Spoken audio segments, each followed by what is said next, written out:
And with that out of the way, we can go right ahead and talk about this. Let me just adjust my computer real quick. We can go right ahead and talk about the series between the Dallas Mavericks and the Minnesota Timberwolves. Now, I'm a little bit surprised at how the Timberwolves were able to win a game in this series, but I mean, I'm not really that upset about it, and I'm not upset that my pick was wrong. And because if you guys watched the previous podcast, I said, oh, this is probably going to be a sweep, but I'm glad that it's not, because that just means more basketball for me and more basketball for the fans and more basketball to talk about on this podcast. So let me just go right ahead and open and open up the graphic of the score. So as you can see, the Mavericks, they ended up losing 100 to 105. And I mean, what was the big difference in this game, and how did the Timberwolves win it?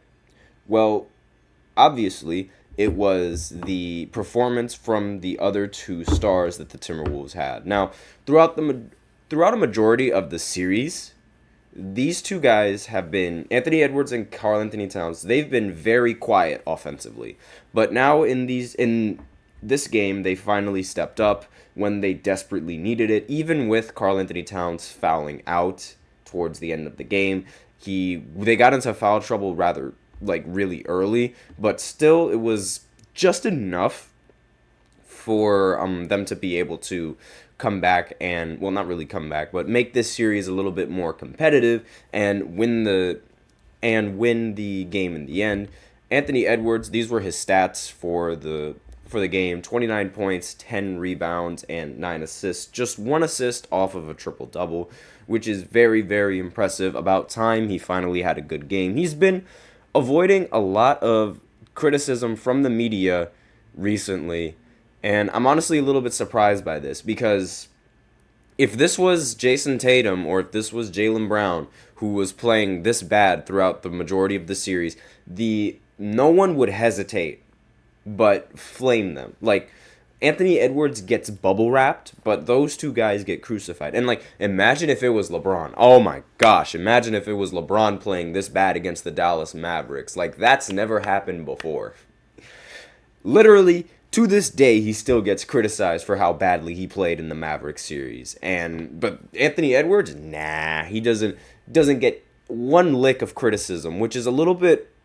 I'm rather annoyed, simply because, again, if this were to happen to LeBron, or if this were to happen to literally any other star in the league right now, they wouldn't be okay. For some reason, the screen is not.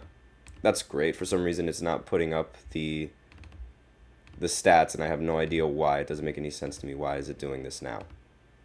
But yeah, there we go. Now it wants to do it. I don't know what's wrong. So yeah, 29 points, 10 rebounds, and 9 assists. Again, I apologize for that. I have no idea why. It's just, it doesn't switch when I want it to. It's not really working as well. But here, Karl Anthony Towns' stats, hopefully they switch. Yeah, they finally do switch. Jesus, only took them a while.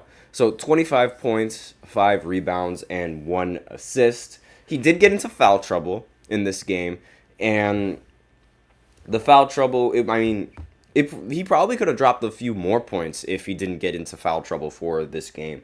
And he shot very efficiently from the field, 9 for 13 and 4 of 5 from 3. Now, this is what happens when your star players and your key players contribute to the team.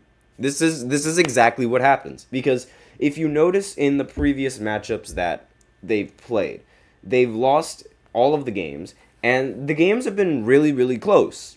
For example, in Game 1, they lost 108 to 105. That was a 3-point difference. In Game 2, they lost 109 to 108. That was a 1-point difference.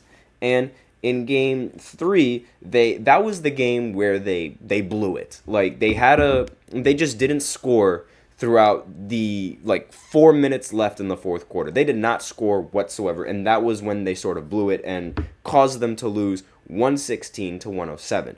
But these performances coming in from Karl Anthony Towns and Anthony Edwards, these two performances, they desperately needed them.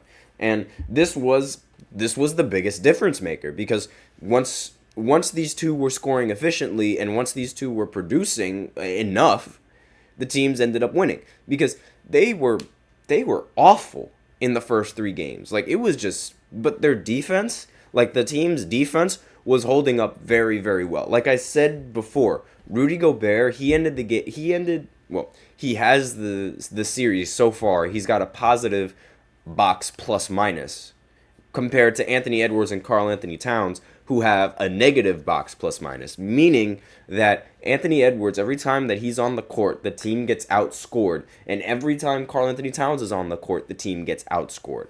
And it doesn't help the team whatsoever because, like, yes, you could have a very solid defense, but if you cannot put the ball in the hoop, you're not going to win the game. And this happens every single time to anyone that gets Michael Jordan comparisons. I've said this before, and I'll say it again. Those shoes, they're incredibly tough to fill, and I understand that it's not everyone can have bad games. Like, it's going to happen. But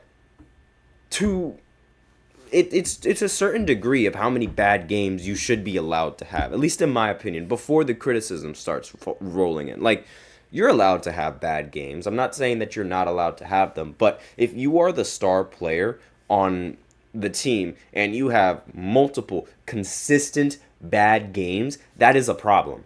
Like, and that should be addressed.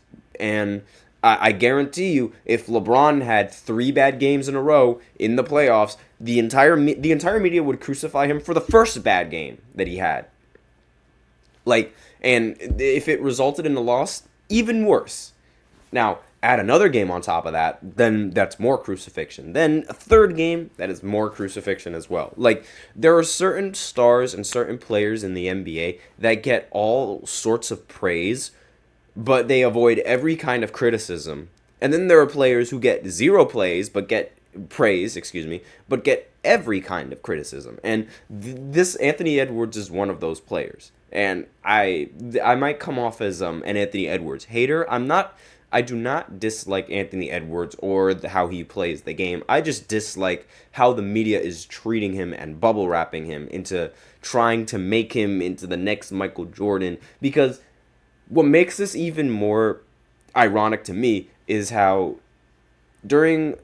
at the end of the game, when Anthony Edwards was talking to the person interviewing him, he said, I just didn't want to get swept. I took it personally. And immediately once he said he takes it personally, that's when the MJ comparisons started to flow yet again. And I just don't agree with it. I do not like it. I don't like when players get compared to MJ when they haven't really done much in the league, especially when they're down 3-0 in the series. Like, that just doesn't happen. And there goes my phone ringing yet again. So with that out of the way, we are out of time for this first segment. So now I will go ahead and go into the second segment where I talk about Bronny James and him keeping his name in the draft. So I will be right back after this short break.